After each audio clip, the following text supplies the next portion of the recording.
Freedom, it is worth fighting for, unanimous. Without any exaggeration, North Korea is one of the most mysterious countries in the world.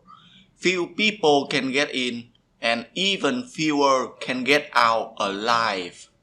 But under cruelty and unbearable oppression, the people may try everything to free themselves from tyranny. The following is such a story. Under Mr. Kim Il-sung, a person with bad ancestors cannot have good deeds, so all his relatives and descendants are also bad. Mo and Chun's family was impoverished. Their father was a lowly laborer and died when Mo was 14 years old. Two sisters, Chun and Mo, living together in a North Korea village of around 100 inhabitants, stamped out by central planning to be indistinguishable from other villages of its kind, because the family from grandfather's time had voted against this regime. Their family could not raise their head. The two children had to leave off a job washing dishes, and they usually didn't have enough food to eat.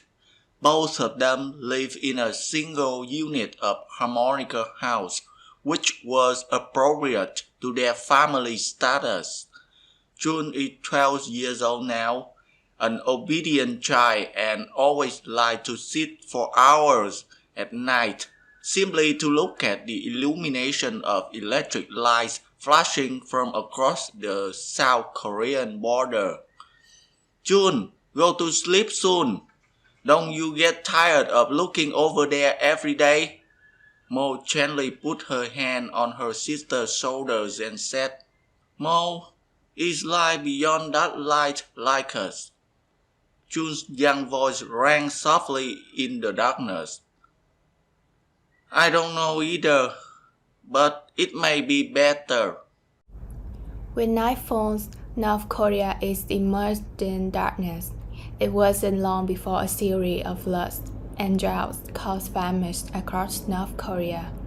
The famines lasted for more than 3 months, and there was almost nothing left to eat around the house. Chun is lounging around facing the window when Mo walked over. Let's eat. Mo reached out and gave Chun a small potato with only a little warmth left. Have you eaten yet? Don't worry about me. We'll cross the border to Korea soon. We'll depart when the time is right. Mo returned to the bedroom, turned over the warm pillow, and checked the money inherited after their father's death. Although this is a risky move, if she didn't cross the border, she and her sister would probably die of starvation as well. One night, when darkness had fallen completely over the seashore village, Mo and Jun woke up. They put on their life-preserver clothes and brought necessities such as dry food and a few bottles of water in the old handbag which they had prepared for the occasion. We go now, sister, Mo said with her eyes looking into the darkness of uncertainty ahead of them.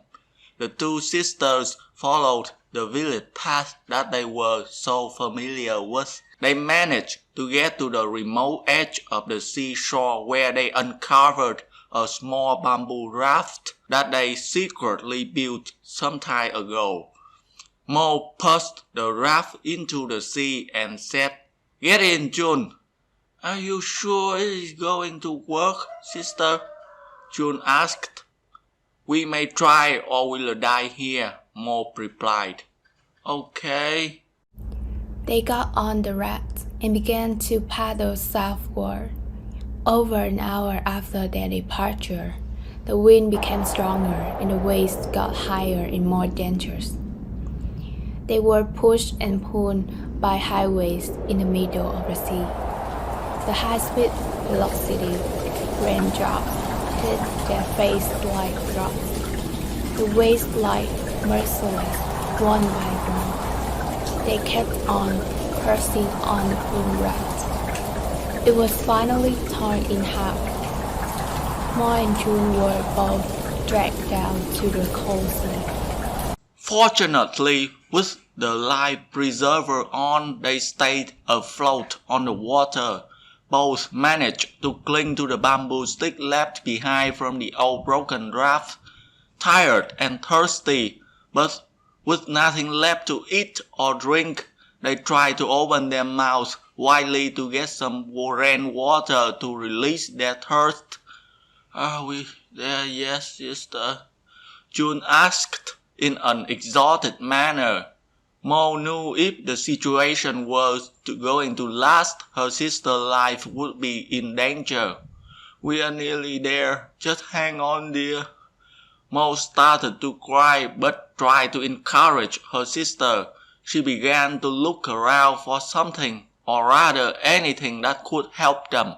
Suddenly she saw light from a distance. It was a spotlight from an unknown ship. She didn't care whether it was a North Korea or South Korea ship. She shouted as loudly as she could, "Help! Over here!" It was a South Korea patrol ship, and it spotted the two sister locations. Immediately, a small speeding boat was sent out to rescue them.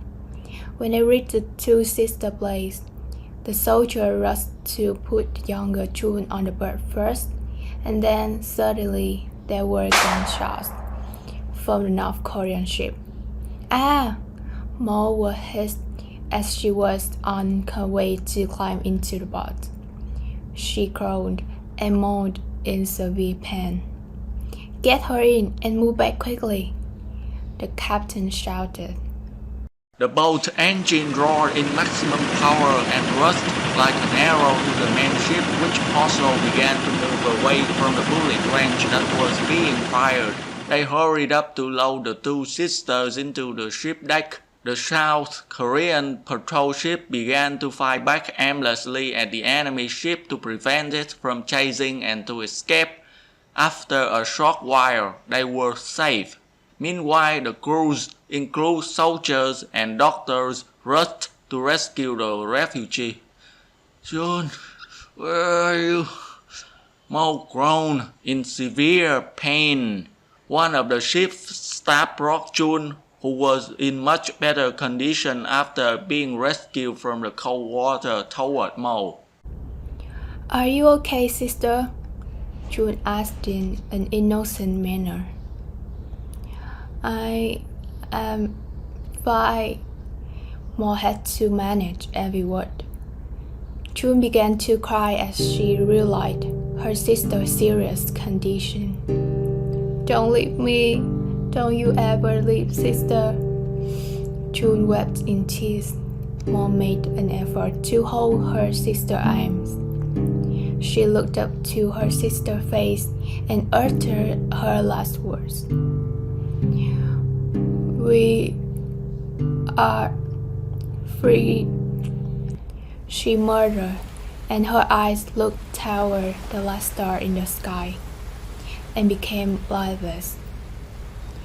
June kneeled down and held her sister's body and cried in vain. June couldn't remember how many days had passed since both of them fled North Korea. Remembering her sister and everything that happened makes her eyes glaze with tears. On that young face was no longer the innocent smile with sparkling eyes of the past. The December night sky in South Korea was filled with snow, but there was still a bright star. June feels that Mo is always there, always protecting her from the dark and endless nights in North Korea.